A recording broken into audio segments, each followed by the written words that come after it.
We set a very clear agenda for this summit: tax, trade, and transparency, what I call the 3 T's.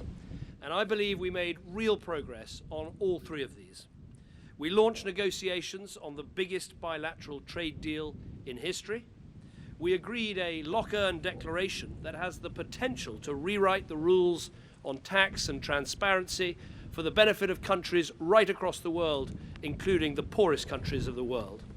And we've commissioned a new international mechanism that will identify where multinational companies are earning their profits and paying their taxes, so we can track and expose those who aren't paying their fair share.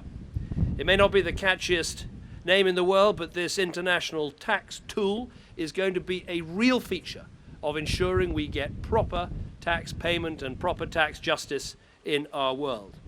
Alongside this, we've agreed new ways of stepping up the fight against terrorism and extremism, including more support for the government and people of Libya.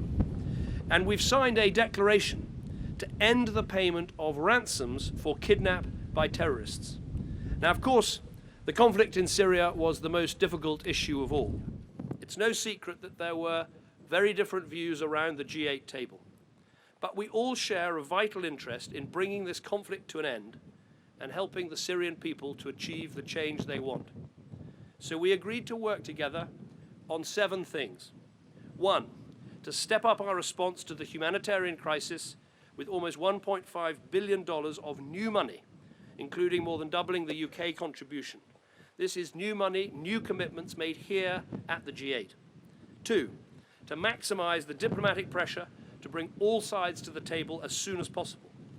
3, to back a Geneva II process that delivers a transitional governing body for Syria with full executive authority. Again, that was something slipping away over the last few weeks, but brought back onto the table and agreed right here at the G8. 4, to learn the lessons of Iraq by making sure the key institutions of the state are maintained through the transition, and there is no vacuum. To those who've been loyal to Assad but who know he has to go and who want stability in their country, they should take note of this point. 5, to work together to rid Syria of terrorists and extremists. Again, this is a new commitment by the G8 here at Lochern. 6, to condemn the use of chemical weapons by anyone, and crucially to enable an unhindered UN investigation to establish the facts. This pledge was not expected here at the G8. We discussed it last night, we agreed it last night, and have written it down and agreed it today.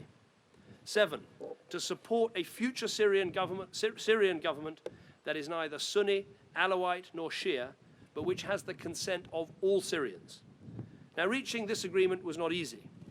It was made possible only by the frank, open, leader-to-leader discussion that was a key feature of this G8. Every leader around that table knows that words alone won't stop the suffering. The task now is to turn that into real action.